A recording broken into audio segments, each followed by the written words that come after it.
다음에는 성경 봉독하는 시간입니다. 오늘 말씀은 요한 1서 1장 1절로 4절의 말씀, 요한 1서 1장으로부터 1장 1절로 4절의 말씀을 다 같이 합독하시겠습니다. 다 같이 태초부터 있는 생명의 말씀에 관하여 우리가 들은 바요, 눈으로 본 바요, 자세히 보고 우리 손으로 만진 바라. 이 생명이 나타나신 바 된지라. 이 영원한 생명을 우리가 보았고 증언하여 너희에게 전하노니 이는 아버지와 함께 계시다가 우리에게 나타나신 바 된 이시니라. 우리가 보고 들은 바를 너희에게도 전함은 너희로 우리와 사귐이 있게 하려 함이니 우리 사귐은 아버지와 그의 아들 예수 그리스도와 더불어 누림이라. 우리가 이것을 쓰면 우리의 기쁨이 충만하게 하여 함이라. 아멘. 이제 말씀은 듣는 시간입니다. 윤익수 선교사님께서 사귐이 공동체라는 말씀을 증거하실 때 큰 은혜의 시간을 주시겠습니다. 아멘.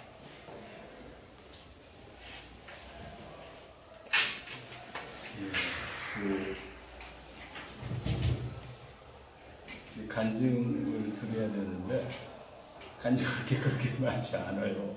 그래서 뭘 가지고 이렇게 하다가 아나 아드리안 그 부부도 다녀가고 그래서 거기서 이 선교를 하면서 뭐가 그렇게 중요했나 보니까 사람이 중요하고 사람을 통해서 일을 하시고 사람과의 관계 속에서 거의 모든 일이 이루어지는 걸 늘 깨달았기 때문에 그 주제로 나눠보면 어떨까 해서 제목을 잡았는데 지금 요한일서 1장이 전체가 요한일서 전체가 사귐의 공동체에 관한 말씀이더라고요.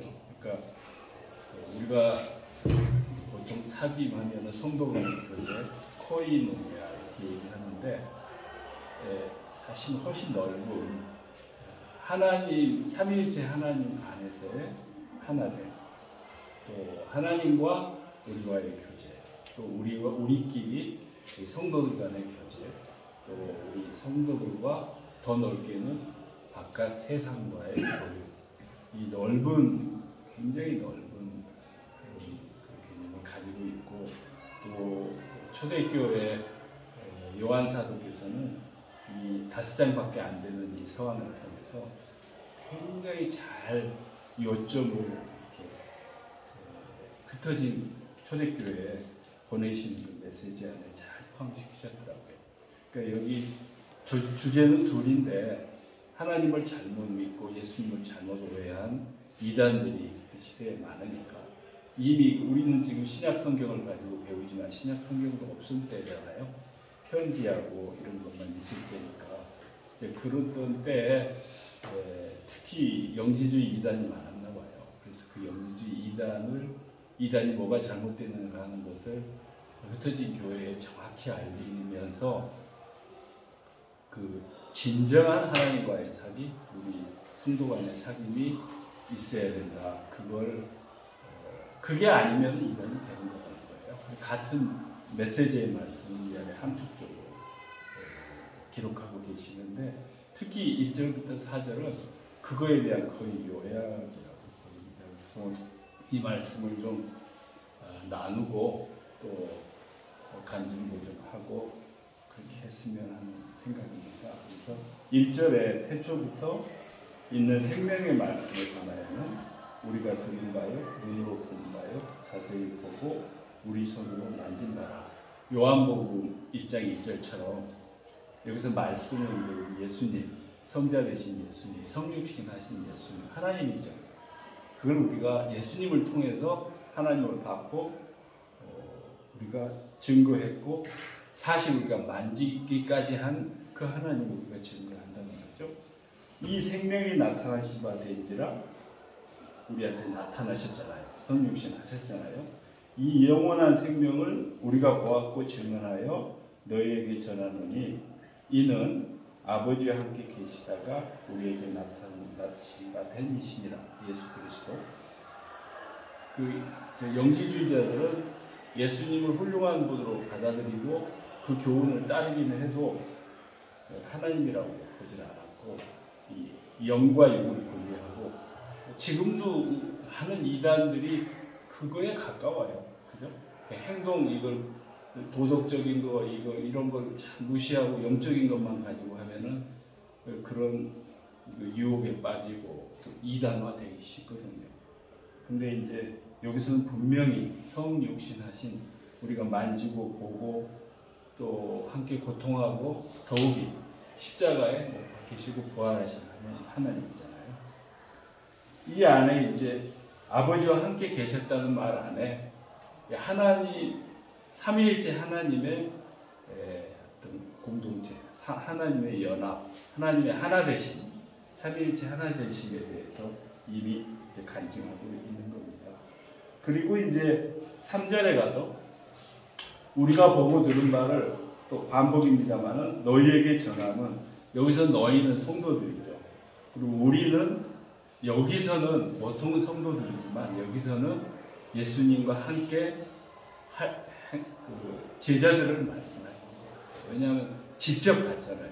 직접 생활을 같이 했으니까 요한을 포함한 12제자 또는 사실 그보다 좀 많아요. 70이 제자까지 언급이 되어 있으니까 우리가 보고 들은 바를 너희에게 전함은 너희로 우리와 사귐이 엮여 성도들과 사도들과의 사귐이 있게 하려니 이 우리의 사귐은 아버지와 그의 아들 예수 그리스도와 더불어 누림이야. 여기 두 번째 우리는 이제 포함한 전부일 수도 있고 아직까지도 이렇게 사도일 수도 있지만 여기서는 일단 그걸 같이 누리게 되는 거니까 전부라고 이해할 수 있을 것 같아요. 4절에 우리가 이것을 쓰면 우리의 기쁨이 충만하게 하려 함이라. 이제 이분들은 그 하나님과의 교통을 통해서 또 공동체 성도 안에서 그 기쁨을 누렸잖아요. 그걸 증언하는데 이렇게 기쁘다는 거예요. 그러니까 복음은 사실 기쁜 거예요.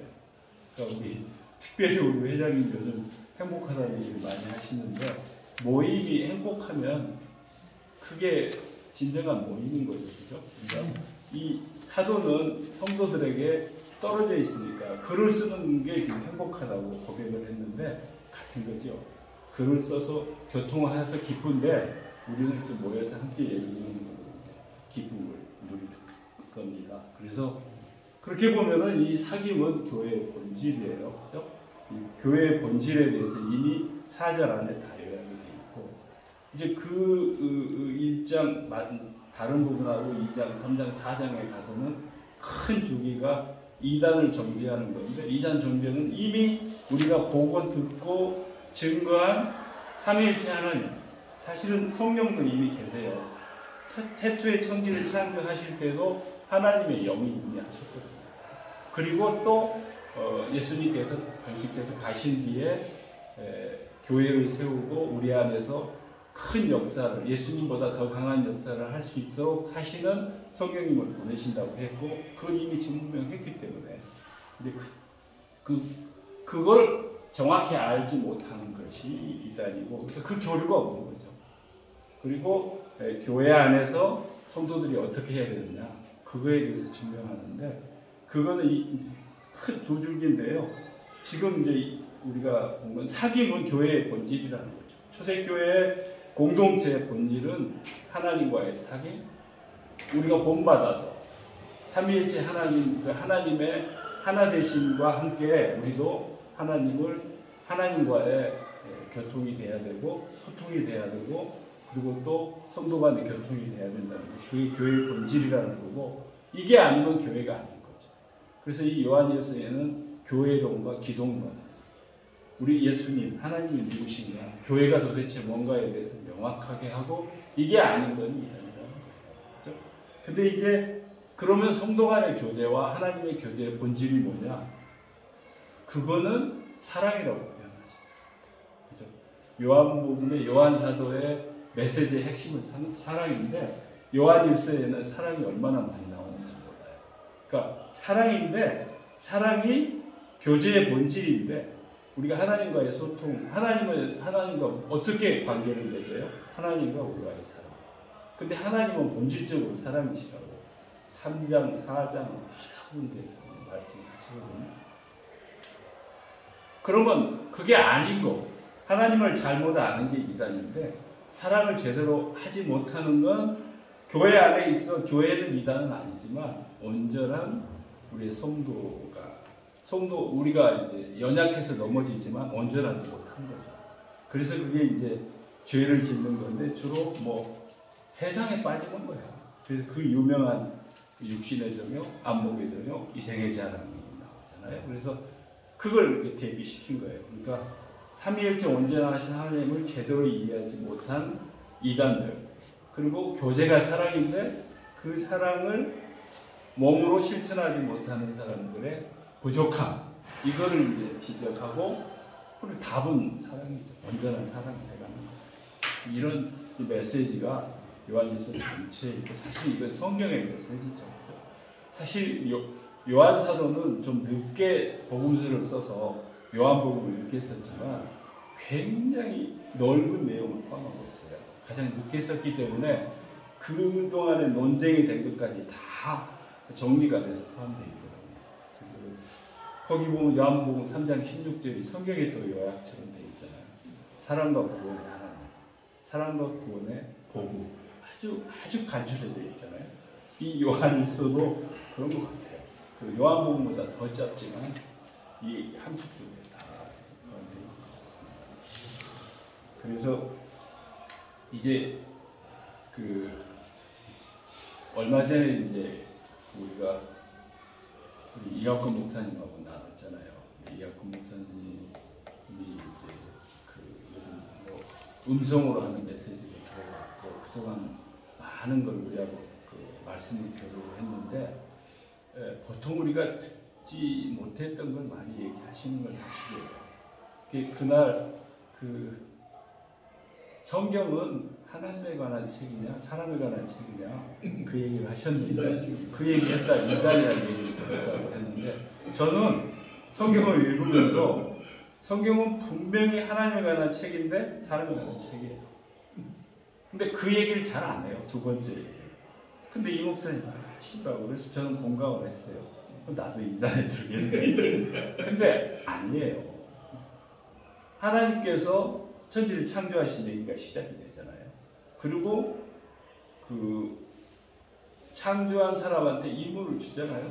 그 다음부터는 이제 아담하고의 관계가 나오잖아요. 또 한 가정을 이룬 이후에 임무를 주고 그거에 어떻게 반응을 했는지 하는 것도 기록이 되잖아요. 끝까지 나중에는 이제 이스라엘 민족하고 하나님과하고 계약. 난 너의 하나님이고 너는 나의 백성이라고. 그걸 어겨가잖아요. 계속 어겨가는 그 관계를 계속 기록한 거예요. 근데 그 기록하면서 하나님이 누구시라는 걸 계속 설명을 하죠. 근데 인간이 누구라는 거는 구체적으로 설명은 안 하지만 다 들어가요.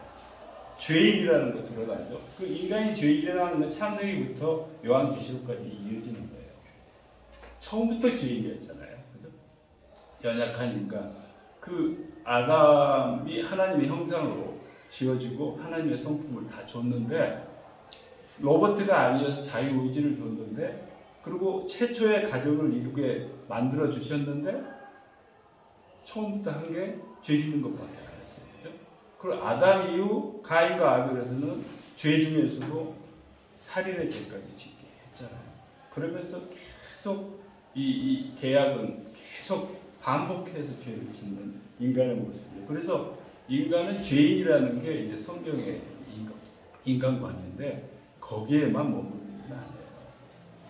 사실 우리 인간은 얼마나 복잡합니다. 우리가 살면서 그렇게 단순하지가 않다고. 또 오늘 이 말씀에서도 덜 이제 우리가 대립되는 게 하나님께서 우리에게 하나님의 성품을 주셨지만 어떤 그 인간적인 욕구를 주셨잖아요. 그죠? 그 욕구 가지고 그게 어떤 의미에서 욕구가 자연스러운데 그걸 하나님 안에서 제대로 누리지 못하고 꼭 죄로 끌고 가는 거예요. 그죠? 그래서 안목의 자랑, 육신의 정욕, 안목의 정욕, 이생의 자랑. 이제 그런 걸로 이제 요약은 되는데 그 많은 그러니까 어떤 분은 이제 돈과 권력 현대 저 영성 신학자들은 돈과 권력과 또 섹스 이런 게 이제 그 세속적인 거에 이제 대표되며 이게 영성하고 항상 부딪힌다는 그렇게 아주 명쾌하게 정리를 해주시는데 그러면은 그럼 인간 욕구 자체가 다 죄악이냐? 하나님 주신 건데 성경 전체에 보면 아니라는 거예요. 하나님과의 친밀한 교제 아래서 얼마든지 누릴 수 있다는 거예요. 하나님이 주신 그 가정 안에서 아담과 이브가 죄짓지 않고 그걸 누릴 수 있어요. 처음에 부끄러움을 모르고 그걸 누렸어요. 그죠? 근데 그거 죄를 지었기 때문에 이제 부끄러워지고 숨고 하면서 결국 죄로 연약한 인간의 모습이 드러나고 그런 선택을 해가는 과정에서 거기서 이제 그게 회복되기 위해서 하나님께서 용서를 하시고 그렇게 연약하기 때문에 서로에게도 용서를 해야 되고 그 용서하고 하면서 계속 단절되지 않는 관계를 유지하는 힘은 하나님이 우리에게 주신 사랑이라는 거예요. 그걸 처음부터 끝까지 얘기해요.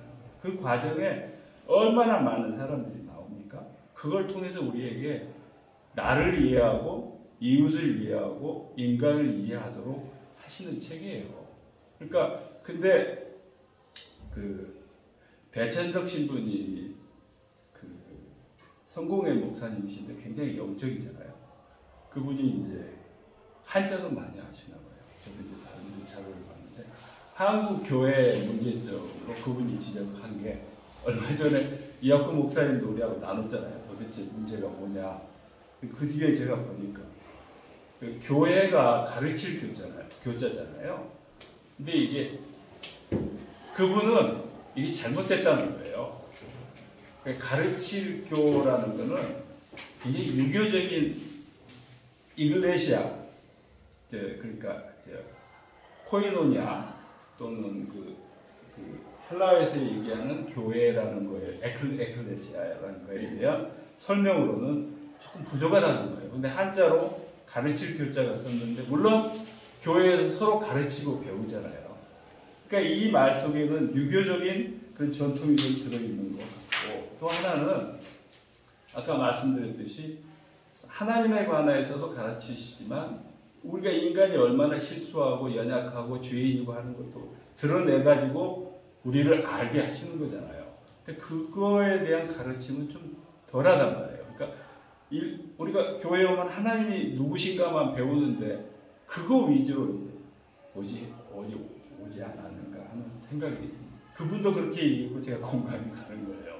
왜냐하면은 우리가 교회에서도 하나님을 잘 가르쳐야 되는데 하나님을 잘 알도록 또 나누고 하나님을 경험한다고 하잖아요. 그걸 해야 되는데 가르치는 과정에서 인간에 대한 이해가 부족하면 상처를 줘요. 우리의 연약한 부분을 알고 가르치지 못하고 그걸 덮고 가르치면 그 가르침 속에 아픔과 상처가 늘 따르는 걸 많이 봤어요. 근데 그래서 우리 인간이 하나님께서 또 이성도 주시고 또 에너지도 주시고 뭐 많은 걸 주셨잖아요. 그리고 역사 속에서 계속 반복되면서 한 개인이 아닌 인류 공동체가 누리고 있는 그게 있잖아요. 그 다 결국은 하나님이 주셔서 이렇게 멸망하지 않고 아직까지 온 건 하나님과의 관계가 있는 거죠. 그 안에 문명이 있는 거예요. 그죠? 그래서 사실은 늘 우리가 이제 부딪히는 게 인본주의라고 그래가지고 인간의 이성이나 지성을 배격하는 거는 굉장히 위험하다고. 왜냐하면 그것 또한 하나님이 주신 거거든요. 왜 그렇게 되냐면 그걸 무시하면요. 잘못하는 순간 반지성적인 공동체가 될 가능성이 있어요. 왜냐하면 우리가 온전하신 하나님을 인지하기가 참 어려워요. 그리고 안 보이시는 하나님이잖아요. 그래서 그게 관념적으로 되면서 우리가 이해할 수 없는 걸로 이렇게 그게 얼마나 그러니까 온전히 우리가 이해를 못하니까 그게 바로 이제 신학 독트린인데 그 많은 이단들은 이 독트린 속에서 그냥 갇혀가지고 되게 실패하는데 인간이 이해 부족이에요. 그 하나님의 형상을 통해서 창조하시고 얼마나 많은 그 하나님과의 관계의 표본들이 이 안에 있고 누린 사람들이 있는데 그런 거에 대한 건 빼고 그저 그 순수히 영적인 그러니까 구원과 사랑의 하나님 중에서 사랑을 빼고 구원이라는 거에 집착하면서 영적인 부분은 다 요한계시록 가지고 뭐 14만 4천 명 이런 얘기 하는 거 아니에요. 그게 문구 가지고 참 그것만이 아니라 이 영지주의 때도 그렇게 한 거라고요. 그래서 우리가 인간 이해 그리고 하나님이 주신 이성 이거를 그러니까 이제 창조론에 관한 문제도 우리가 과학으로 연구를 해보니까 그런 증거들이 있더라는 거예요. 그것도 어차피 가설이에요. 우리가 그걸 그냥 부정하면 이게 문명하고 싸우는 게 돼요. 근데 그렇게 간단치가 않잖아요. 창조의 본능 우리가 알면 얼마나 알아요. 우리가 옛날에는 그 뉴턴의 물리학은 아주 그 정밀한 기계 같았어요. 근데 지금은 그게 틀리다는 건 아니지만 그게 다가 아니고 혼돈의 물리학은 양자의 역학에서는 그렇게 설명 안 해요. 그 뉴턴 역학 그거 가지고 건물도 짓고 역학도 하고 구조물도 만들지만 그거 아닌 우리가 몰랐던 부분이 나오잖아요. 그럼 계속 몰랐던 부분 나오는 거예요, 그죠? 그러니까 어떤 게 답이라고 단정할 수 없는 건데 그런 거에 대해서 너무 그거 문구에 너무 그러니까 그렇다고 해서 진화론을 우리가 하나의 가설로 잠정해가지고 과학적 탐구를 하면서 어떤 걸 설명해 나가고 그 설명을 통해서 뭘 창조해 나가고 문명을 만들어 나가는 그 과정을 그게 하나님께 아니라고 볼 수가 없어요. 그것 또한 하나님이 만드신 거거든요. 그래서 보면은 창조과학자들이 굉장히 많이 창조과학에 활동을 하는데 진정으로 그 과학에 깊이 들어가서 생명을 다루는 생명과학자들이나 이 자연과학, 물리학 한 사람들은 별로 없어요. 주로 뭐 금속공학 이런 사람들이 거기 모여 있어요. 그래가지고 너무 문자적으로 그러니까 그 고대 뭐 고고학도 해보고 하는 건 좋은데 그거는 신학이 많이 발전을 하면서 그런 쪽으로 해왔거든요. 근데 이제 한국은 그걸 잘 못 해온 것 같아요. 조금 좀 보수적이고 그렇게 해온 것 같아요. 그래서 이 부분에서 사실은 이 목사님도 그런 굉장히 공부를 많이 한 사람이잖아요. 책을 많이 읽고 그런 그 구도자적 자세로 깊이 몰입을 했던 그렇게 또 배워왔기 때문에 그 부분에 대해서 조심스럽게 연구해요. 그걸 가지고 이단이라고 하면 이제 배우지 못하는 거고 오픈하고 들어보면 자기의 지경이 넓어지는 거예요. 신앙의 영역이 넓어지는 거예요. 결코 그렇게 한다고 우리 신앙이 낮아지지 않습니다. 이제 그런 거가 좀 못했지 않았나 하는 거고 그 대천적 신부 말씀은 교가 우리 교통고등학교 교자, 교통할 때 교자 그게 사귈 교더라고요. 사귐이에요. 그래서 가르칠 교를 쓸 게 아니라 교류한다, 교제한다에 교회를 써야 맞다는 거예요. 그냥 코이노니아가 그런 거예요. 이름 맞는 말씀 같아요. 그러나 이미 우리가 그렇게 해왔는데 굳이 그걸 뒤집을 필요는 없고 그러면 또 이제 싸우게 되니까 해석을 가르치고 배워야 돼요. 하나님에 대해서, 우리의 부족함에 대해서, 그리고 역사 속에서 하나님께서 어떻게 섭리하셨는가에 대해서, 그리고 앞으로 어떻게 인도하실 거에 대해서, 그죠? 그걸 배우긴 배우되 하나님과의 친밀함 속에서 우리가 가진 그대로, 우리의 연약한 모습 그대로, 우리의 부족한 모습 그대로, 우리가 죄인된 모습 그대로 올려드리고 하나님이 우리 안에 임재하도록. 이 요한일서를 읽어보니까요, 하나님이 우리 안에 계신다는 얘기를 계속해요. 7절을 보니까요, 7절 한번 볼까요? 7절을 보니까 그가 빛 가운데 계신 것 같이, 그는 예수님이시잖아요. 좀 더 좁혀서 얘기하면 우리도 빛 가운데 행하면 우리가 서로 사귐이 있고 그 한 아들 예수의 피가 우리 모든 죄에서 깨끗하게 하실 것이요. 그러니까 빛 가운데 계신 분이니까 우리가 빛 가운데 행하면 그가 우리 안에 있는 거예요.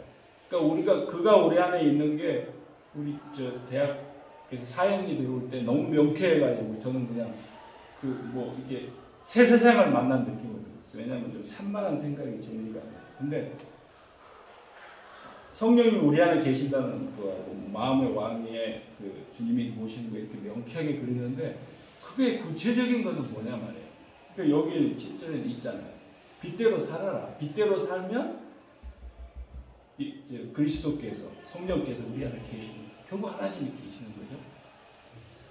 그 뒤에는 이제 우리가 사랑을 하면 온전한 사랑을 하면 그 안에 우리가 계시는 거고 그 뒤에도 계속 그렇게 나옵니다. 그게 이제 구약 전체가 그 계명이잖아요. 그죠? 하나님이 계명을 지켜야 될 계명들을 창조하고 우리의 아버지 되시고 창조주 되시는 하나님께서 또 우리 그 백성에게 어떻게 살 것인가 또 어떻게 예배할 것인가에 대해서 계명을 다 주셨잖아요. 하나님과의 관계, 사람과의 관계 속에서 어떻게 해야 됩니까? 근데 세계명으로 한 건 하나님 사랑과 이웃 사랑으로 신약에 와서 다 예수님께서 정리를 해주셨는데 4장 11절 13절을 보면은 보죠. 사랑하는 자들아 하나님이 이같이 우리를 사랑하셨은지 우리도 서로 사랑하는 것이 마땅한 거다. 12절 어느 때나 하나님은 본 사람이 없을 때 만일 우리가 서로 사랑하면 하나님이 우리 안에 거하시고 그의 사랑이 우리 안에 온전히 이루어지는다. 보이지 않는 하나님 가지고 예언서에 있는 그 어떤 문구 가지고 그냥 그렇게 천 얘기 하면서 너무 얼굴매지 말고 너 하나님 보는 거 별거 아니라는 거죠. 서로 사랑하면 우리 안에 하나님이 있는 것이면 구원이 되는 거죠. 그 이상 뭐가 필요합니까? 우리 안에 하나님이 계시면 하나님과 함께하는 거니까 그 이미 구원을 얻은 거죠. 그렇게 지금 이 강한 메시지를 하고 계시는 거예요. 13절 그의 성령을 우리에게 주심으로 우리가 그 안에 거하고 그가 우리 안에 거하시니까 아느니라. 성령을 통해서 우리가 깨닫게 된다는 거예요. 영적 깨우침을 얻게 된다는 거죠.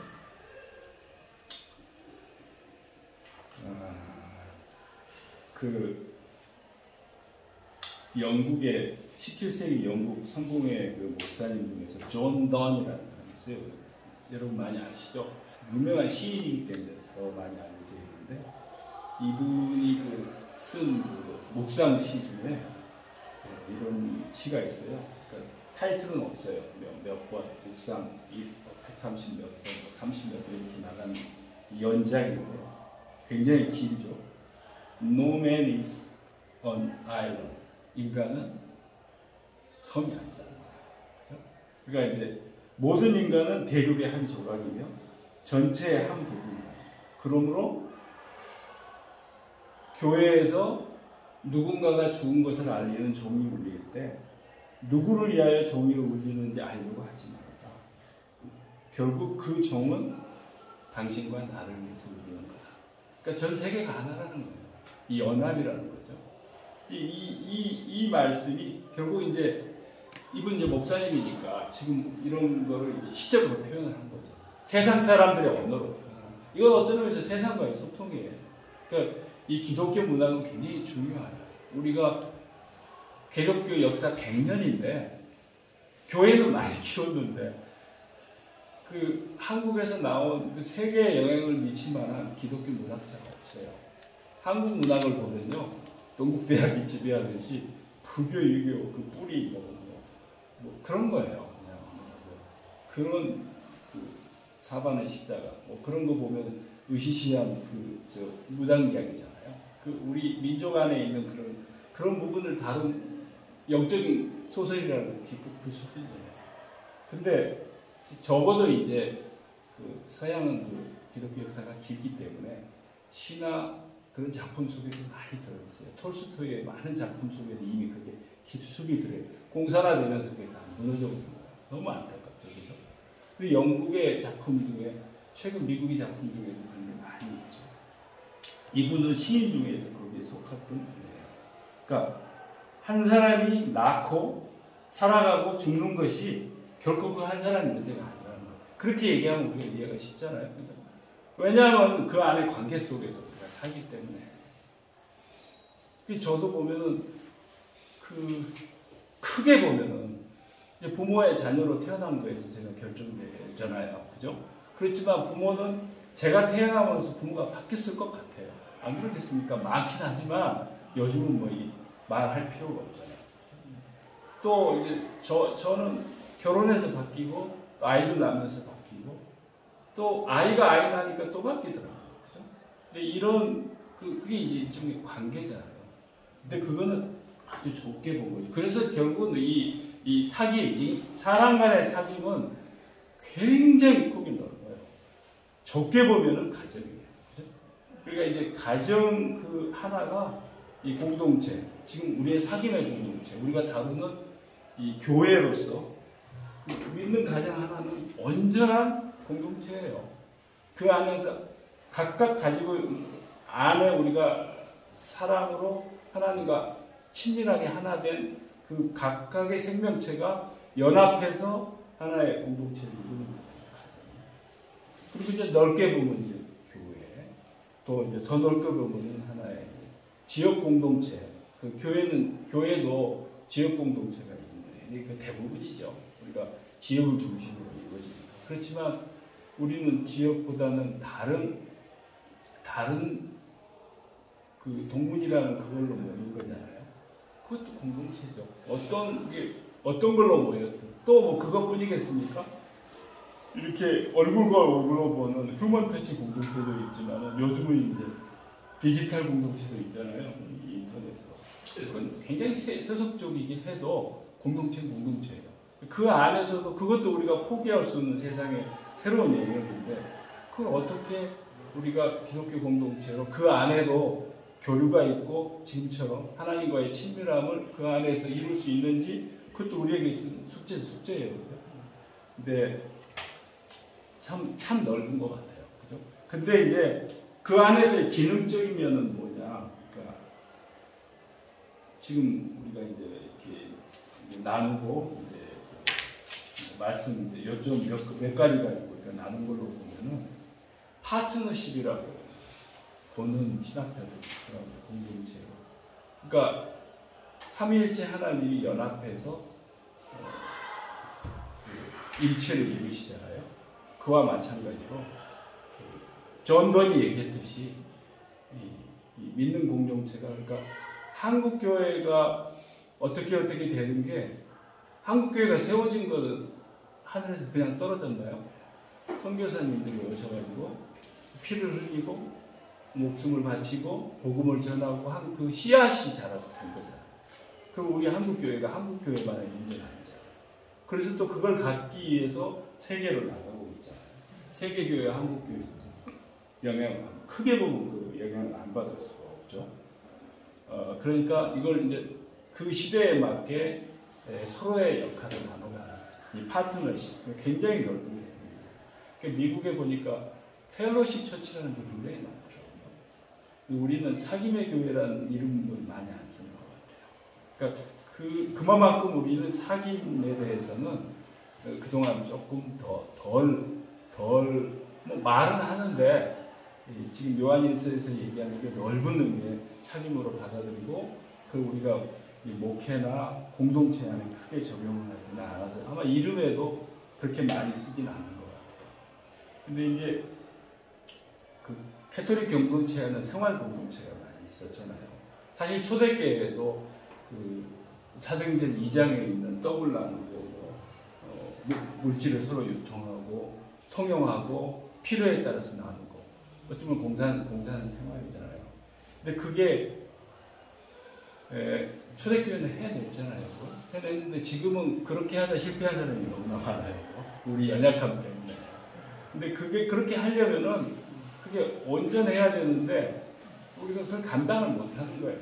그리고 공동으로 다 파트너가 돼야 되는데 그렇게 안 되잖아요. 교주가 다 가져가잖아요. 나중에 보면. 그게 우리 결국은 아까 얘기로 참 돌아가면은 하나님께서 우리에게 인간의 그 하나님의 품성을 주시고 사랑을 주셨는데 그리고 우리에게 살아가기 위해서 이 땅에서 힘을 얻기 위해서 먹고 싶은 욕망 그리고 자고 싶은 그런 본능 그런 우리의 모든 본능적인 욕구를 주셨는데 그 안에서 쓰지 않고 이걸 넣는 거예요. 그래서 사실은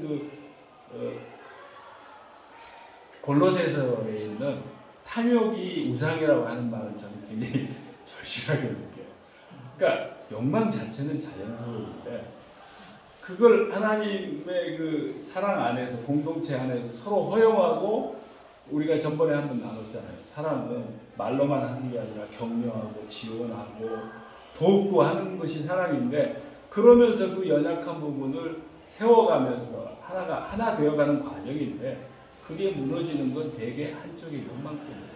부부간도 욕망이 지나칠 때 그게 이제 갈등이 서는 거 아니에요. 그러니까 결국 그 탐욕이라고 얘기하는 거는 넘어선 거죠. 어때서 그게 이제 우상이고 그거는 하나님의 길에서 벗어난 거예요. 그렇게 보면은 이제 그 생활 공동체가 어렵긴 해도 이걸 잘하면은 정말 가장 완벽한 이 사귐의 공동체를 만들 수 있을 거예요. 그래서 캐토릭은 그런 전통이 좀 많이 있는데 개신교는 이게 적은데 이거에 대한 필요를 요즘 느끼는 것 같아요. 왜냐하면 이걸 온전히 못 누르니까.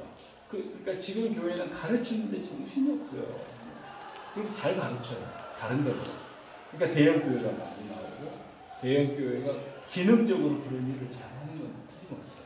신학생 많이 양육하고 성도들이 말씀을 많이 배우게 하고 일단 배워놓는 건 우리가 잘 적용하면 이거는 굉장히 큰 힘이 되니까 배우는 게 잘못된 건 아닌데 그 삶 속에 적용해서 하나님을 기쁘시게 하는 온전한 삶으로 드리고 온전한 예배로 드리는데 혼자 힘드니까 서로 격려하고 그게 바로 사랑이라는 거 아니에요?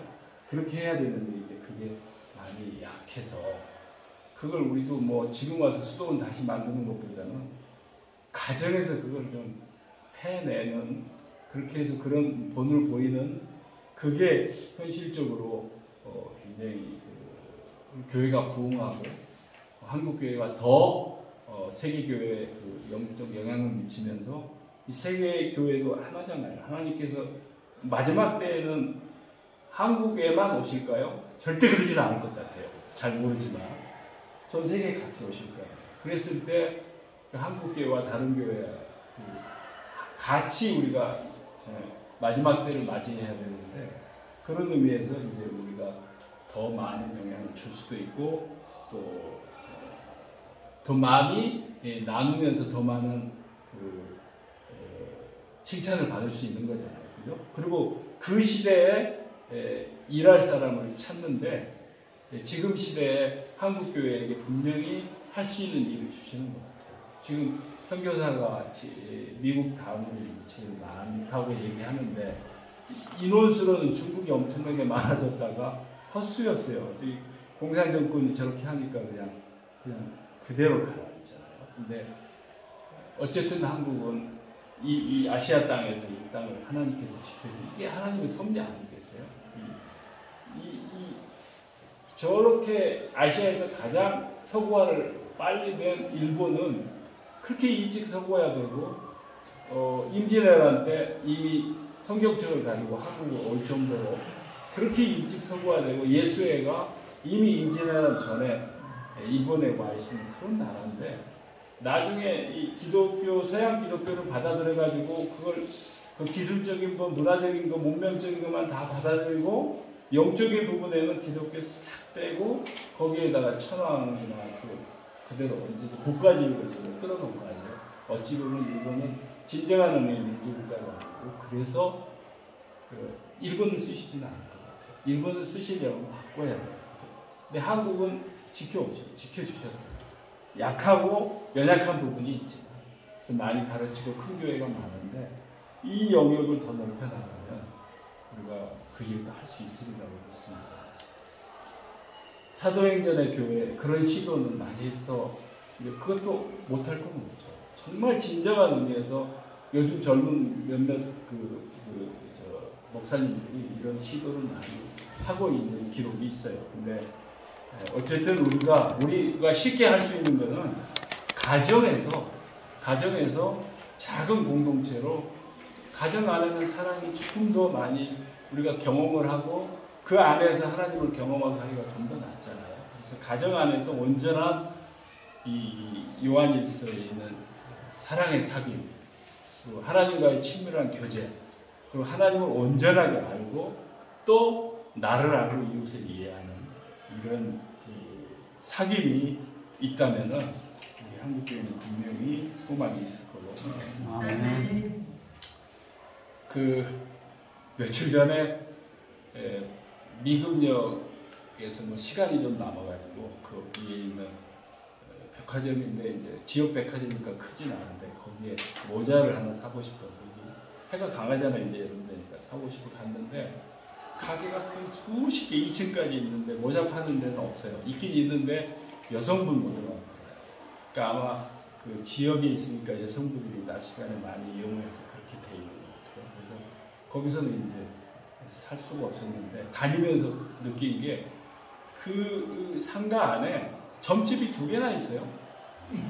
상가 안에.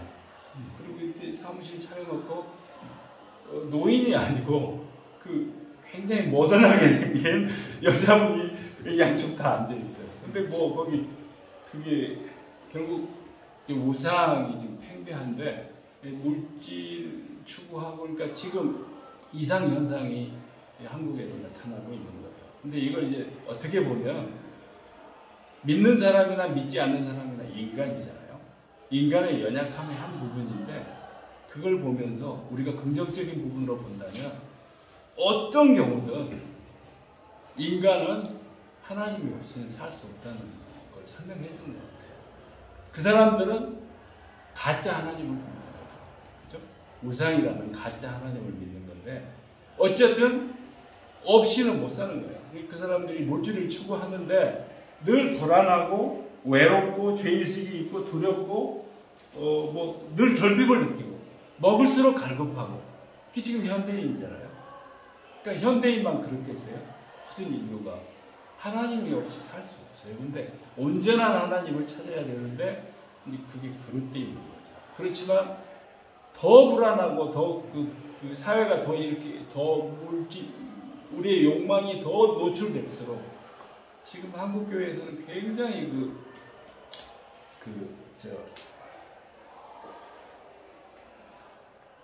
동성애가 굉장히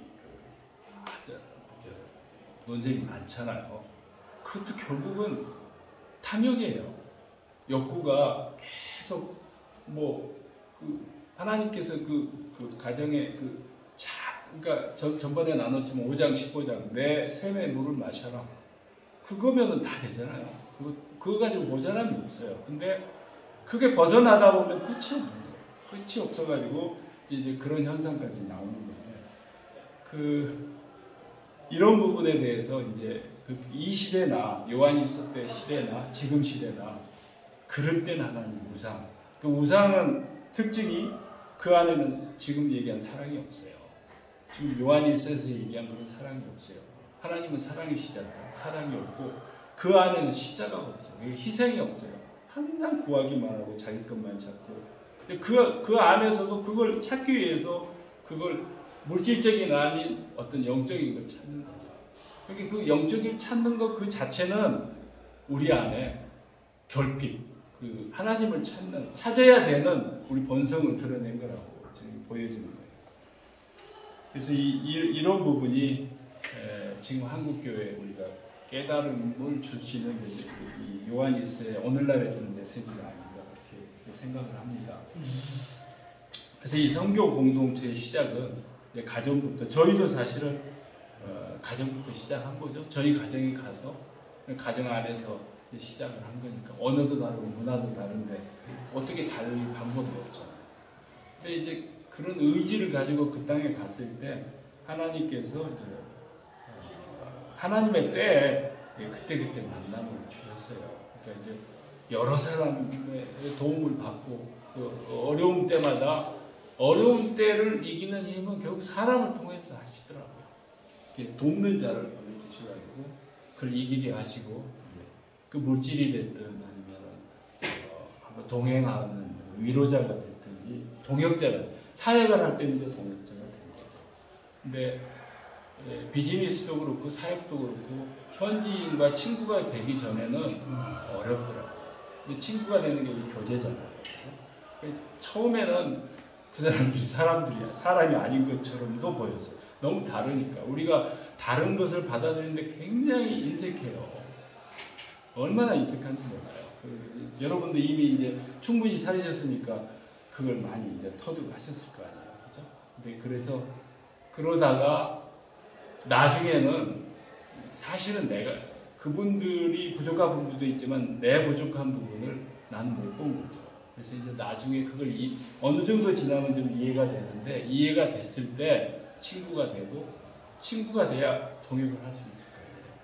그리고 비즈니스는 친구가 안 되면 할 수가 없어요. 너무 못 믿는데 뭘 어떻게 하겠어요. 그래서 그 시간이 좀 짧을수록 좋은데 저희는 그렇게 길지도 않고 그렇게 짧지도 않고 하나님의 때에 주시고 저희가 견딜 만한 때에 주셔서 이제 만남도 많은 사람을 만났는데 특히 동역자에 관련해서는 제가 이제 신대원 공부원 다닐 때 거기 클래스메이트 중에 이제 페루에서 유학원 그 전도사님이죠. 전도사님이 제일 젊기 때문에 제가 어디서 무슨 사역하냐고 하니까 빈민촌에서 뭐 사역한다고 그래서 이제 김성호 선교사와 같이 그 교회를 1년 섬겼어요. 같이 교인으로 주일마다 예배 보고 같이 돕고 그렇게 하면서 이제 그 두 친구가 다시 같이 또 모이게 됐는데 그게 바로 아나고 또 하나는 친구는 이제 이리스라고 아직 저희 동역. 그러니까 우리가 5가정이 동역자가 됐는데 이 3가정 그때 다 처녀였는데 다 결혼해서 3가정이 되고 우리 가정 나중에 한 가정은 워낙 거기서 찬양을 많이 불러야 되고 하니까 아주 찬양 잘하시고 영성 좋으신 저보다 나이가 더 많으신 분들 이분들이 동역자들이 우리 같이 공동체 안에 모시자 그래서 결정을 해가지고 제안을 해서 그분이 먼저 관심이 있어서 저희 모임에 왔죠. 근데 이제 이 스텝은 아니었고 모임은 늘 바뀌면서 20명, 30명, 10명 이렇게 모이는데 그 멤버에 그분도 저희를 관찰했나 봐요. 한 1년쯤 관찰하다가 딱 15년을 그 팀으로 지냈어요. 처음에 만났던 그 아비가일이라는 자매는 지금 페루에 사는데 자기가 그런 고백을 하더라고요. 파블로와 나와의 만남은 영어로 얘기하면 컨택 디바인 그러니까 거룩한 만남이었다. 거룩한 만남이었다. 그러니까 만남이 있어야 사귐이 있을 거 아니에요. 그러니까 이 교회 안에서 만남은 거룩한 만남이에요. 그죠? 이 거룩한 만남을 통해서 하나님께서 이제 하시는 거라고 믿습니다. 그래서 이 선교하고 이 교회하고 선교사의 역할하고 교회 역할하고 이 구별이 있는가, 구별할 필요가 있는가 하는 게 저는 요즘 느끼는 거예요. 그러니까 거기서도 결국 사람이 모여서 교회를 이루고 일을 함께 하는 거기 때문에 여기 우리도 이걸 우리 철석교회에 적용하면 우리가 이렇게 모여서 근데 거기에 제한하면 안 되잖아요. 이제 벌써 모이다 보니까 우리 2세들 또 이제 이렇게 우리하고 코이노니아 할 수 있는 자발적으로 오시는 분들도 문을 열어야 된다고 봐요. 그죠? 그렇게 해서 시작을 이렇게 해서 이게 뭐 우리만을 위해서 하는 건 아니잖아요. 그래서 이게 우리가 이제 지금 우리가 얘기한 걸 정리하면 그 이제 정답 우리가 가르치는 걸로만 보려고 하면은 가르치는 건 답이 하나잖아요. 수학 문제는 답 하나 아니에요. 그러니까 가르치는 쪽에서 보면 늘 정답만 찾으려는 경향이 있어요. 보니까. 그러니까 성경 해석도 뭐가 정답이냐. 그 정답만을 찾으려고 하는 한국 교회가 약간 그런 경향이 있어요.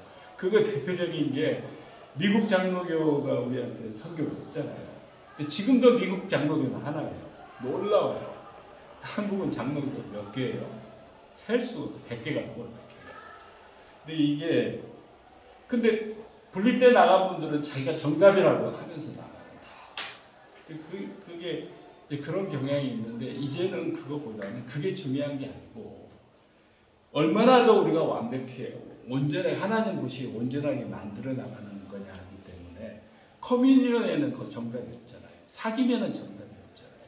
근데 가르치고 답을 찾는 데는 자꾸 정답을 찾으려는 경향이 강한 거다. 그래서 우리가 아까 가르칠 교에서 얘기했듯이 우리가 뭐 하나만을 정답이라고 자꾸 찾고 정답이 뭔지에 관해서 논쟁하고 하기보다는 열린 마음으로 이 하나님의 사랑을 우리 안에서 세워나가서 빛이 쉽잖아요. 우리가 빛이 되면 우리가 그 하나님과의 교류가 있는 거고 하나님 안에 하나라는 거잖아요. 사랑을 하면은 그게 드러나는 거라는 거 아닙니까? 사랑을 하는 것이 우리 안에 하나님이 있는 거에 대한 증거라고 말씀하시잖아요. 그 온전한 사랑을 위해서 우리가 애쓰고 하는 게 중요하지. 그게 어떤 게 정답인지 그거는 그리 중요하지 않다고 생각됩니다. 그래서 말씀 안에서 하나님을 온전히 이해하고 하나님과 친밀해지고 말씀 안에서 나 자신을 자꾸 깨어나가는 거잖아요. 깨트리는 거잖아요. 내 자신을 깨트리는 게 사랑이잖아요. 그죠? 깨트리면서 내가 상대방을 깨트리기 힘들어요. 스스로 깨져야 상대방도 자기를 깨는 거죠. 그런 과정을 통해서 서로를 이해해 나가는 것, 그리고 관용과 사랑으로 우리 공동체를 넓혀 나가는 것, 그리고 단단한 딱딱한 공동체가 아니라 아주 자유롭게 들어오고 나가고 하면서도 한 목적을 위해서 우리가 옳은 방향으로 갈 수 있는 그런 조금은 막연하지만 이런 마음으로 늘 우리가 열린 마음으로 하나님께 기도하면서 답을 찾아 나가면 하나님께서 우리에게 이 시대에 맞는 놀라운 사명, 우리 하나님께서 우리를 파트너로 쓰시고 힘을 주시고 또 함께 하실 것을 믿습니다. 감사합니다. 기도하겠습니다. 주님 감사합니다. 오늘 요한 사도의 말씀을 통해서 우리가 어떻게 하나님과 친밀한